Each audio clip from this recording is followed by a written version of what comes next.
Pokemon timeline के पिछले episode में जैसा कि आप सभी ने देखा था कि पोकेमॉन चैंपियन बनने के बाद ऐश आराम से अपनी ज़िंदगी बिता रहा था। तभी एक दिन उसे हो का एक पंख मिलता है और आरसीएस उसके सपने में आकर कहता है कि टाइमलाइन में बहुत कुछ गड़बड़ हो रही है और तुम्हें चुना गया है वो सब ठीक करने के लिए। इसके बाद ऐश अपने सारे पोकेमॉन को लेकर उस विंग की मदद से एक अलग ही टाइमलाइन में पहुंच जाता है जहां पर उसकी मुलाकात होती है रेड के साथ। और अब ऐश और रेड दोनों जियोवानी के टूर्नामेंट में हिस्सा लेने के लिए तैयार है। जियोवानी का ये टूर्नामेंट कैंटो रीजन के नॉर्थ आइलैंड में हो रहा था, तो ऐश और रेड फेरी लेकर वहां पर पहुंच जाते हैं। आइलैंड में पहुंचने के बाद वो लोग ये नोटिस करते हैं कि उन दोनों के अलावा और भी ऐसे कई सारे ट्रेनर हैं जो कि इस टूर्नामेंट में पार्टिसिपेट करने के लिए आए हैं और सभी ट्रेनर बहुत ही ज़्यादा पावरफुल लग रहे थे। इसके बाद स्टेडियम के ऊपर से अचानक से हमें जियोवानी की आवाज़ सुनाई देती है। जियोवानी कहता है, तो ट्रेनर्स स्वागत है आप सभी का जियोवानी के टूर्नामेंट में। ट्रेनर्स, अगर आप सभी को इस टूर्नामेंट में पार्टिसिपेट करना है तो यहाँ के कुछ टास्क है जो कि आपको कंप्लीट करने होंगे और जब आप इन टास्क को पूरा कर लेंगे तभी आप इस टूर्नामेंट का हिस्सा बन पाएंगे। पर इससे पहले कि मैं टास्क बताऊं, मैं आपको यहाँ का प्राइस बता देता हूँ। जो भी इस टूर्नामेंट को जीतेगा उसे मिलेगा वो चीज़ जिससे कि वो सबसे पावरफुल पोकेमॉन ट्रेनर बन जाएगा। जो भी इस टूर्नामेंट को जीतेगा उसको एक ऐसी चीज़ मिलेगी जिसकी मदद से वो बन सकता है पूरी दुनिया का सबसे पावरफुल पोकेमॉन ट्रेनर, और वो है हो का जादुई पंख का टुकड़ा। ये जिसके पास भी होगा वो होगा सबसे पावरफुल पोकेमॉन का ट्रेनर। पर इससे पहले कि आप एक्साइटेड हो जाओ, मैं टास्क के बारे में बता देता हूँ जो कि शायद हर कोई ना कर पाए। तो टास्क ये है कि आपको एलीट फोर के मेंबर्स को हराना होगा। आप अपनी मर्जी से किसी भी रीजन के एलीट फोर के मेंबर्स के साथ लड़ाई कर सकते हैं। ये टूर्नामेंट आज से 1 महीने बाद शुरू होगा। ऐश और रेड दोनों ही जियोवानी की बात को सुन रहे थे। रेड ऐश से कहता है कि मुझे अभी इसकी ज़रूरत नहीं है क्योंकि ऑलरेडी मैं कैंटो रीजन के हर एक एलीट फोर को हरा चुका हूँ, तो मुझे ये टास्क करने की कोई ज़रूरत नहीं है। ऐश कहता है फिर तो लगता है मुझे ये टास्क करना होगा।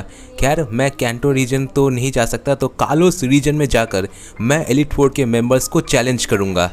फेरी से ऐश कालोस रीजन पहुँच जाता है और वहाँ पर वो विक्सटॉर्म से मिलता है। विक्सटॉर्म को वो बैटल के लिए चैलेंज करता है और विक्सटॉर्म कहता है कि ये 3-on-3 पोकेमॉन का बैटल होगा। विक्सटॉर्म का पहला पोकेमॉन होता है जेनेसेक्ट।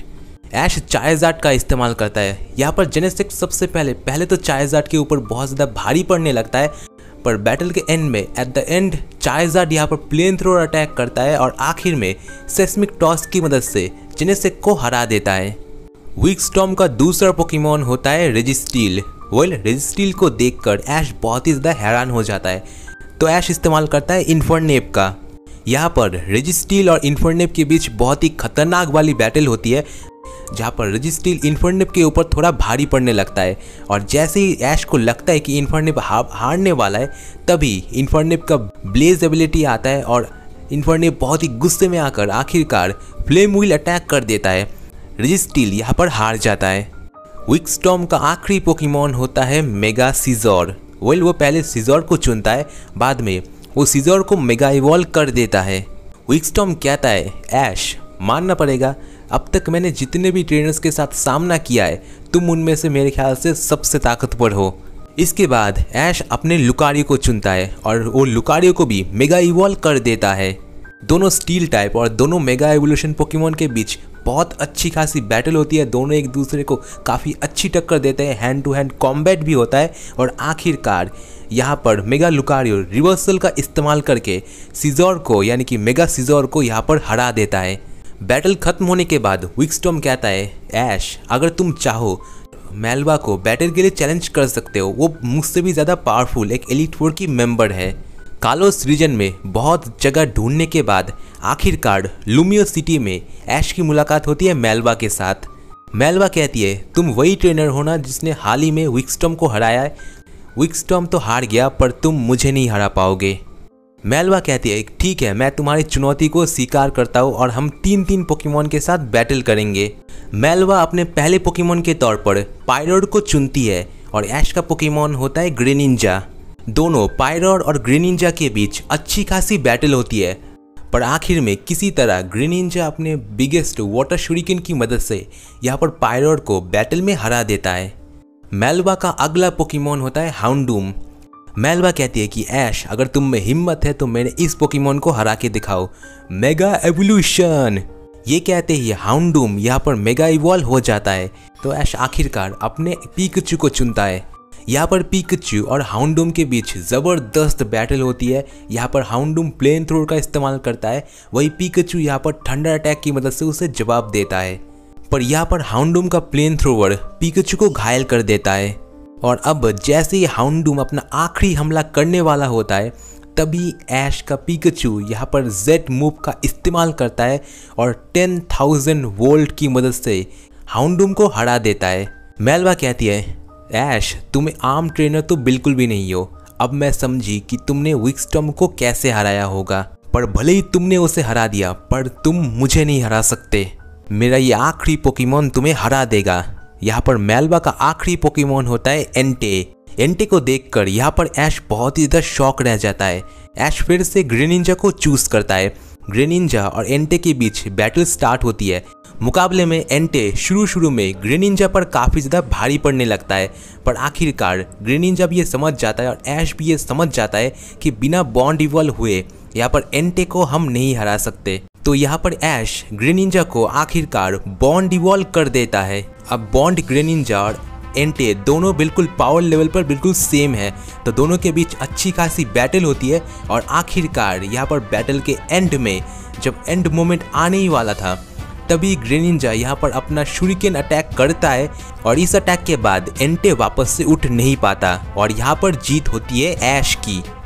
यहाँ पर बैटल के आखिर में मेलबा कहते हैं कि इतने दिनों तक अनडिफीटेड रहने के बाद मुझे लगा नहीं था कि कोई ट्रेनर आकर मुझे ऐसे हरा देगा।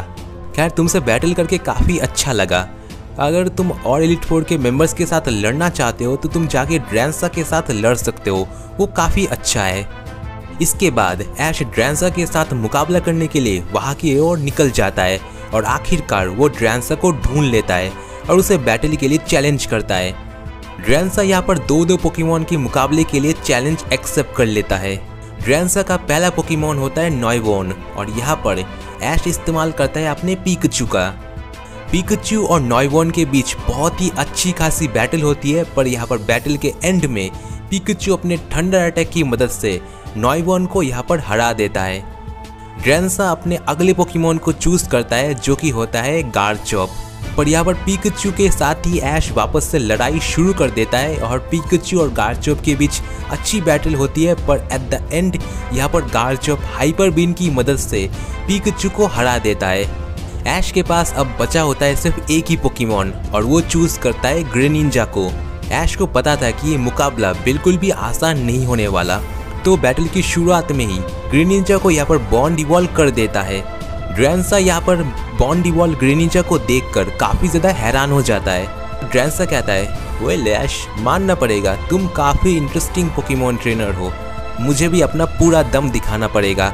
तो वो यहाँ पर अपने गार्चॉप को भी मेगा इवॉल्व कर देता है। मेगा गार्चॉप और बॉन्ड इवॉल्व ग्रेनिंजा के बीच बहुत ही ज़बरदस्त बैटल होती है। ग्रेनिंजा अपने शूरिकेन का इस्तेमाल करता है, यहाँ पर गार्चॉप अपने ड्रैगन डांस, अपने ड्रैगन रेज और कई सारे ड्रैगन मूव की मदद से ग्रेनिंजा पर भारी पड़ने लगता है। पर आखिरकार यहाँ पर ग्रेनिंजा अपने बिगेस्ट शूरिकेन की मदद से गार्चॉप को हरा देता है। यहाँ पर ड्रैंसा कहता है, वेल मानना पड़ेगा तुम काफ़ी पावरफुल पोकेमॉन ट्रेनर हो। खैर, अगर तुमने मुझे तो हरा दिया, पर हमारा जो सबसे ताकतवर मेंबर है सीबोल्ट, तुम उसे नहीं हरा सकते। ऐश कहता है, सचमुच क्या सीबोल्ट इतना ज़्यादा पावरफुल है? तो ठीक है, अब मैं उससे ही बैटल करूँगा।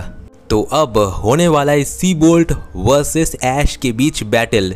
सीबोल्ट वो एलिट फोर का मेंबर है जिसने कि सिर्फ अपने 3 अटैक की मदद से यहाँ पर अलान के चार्जार्ड को बुरी तरह से हरा दिया था। अब सवाल ये है कि क्या सीबोल्ट को ऐश हरा पाएगा? क्या ऐश फिर से जियोवानी के टूर्नामेंट में हिस्सा ले पाएगा? क्या वो यहाँ पर सब कुछ ठीक कर पाएगा? देखते हैं अगले एपिसोड में।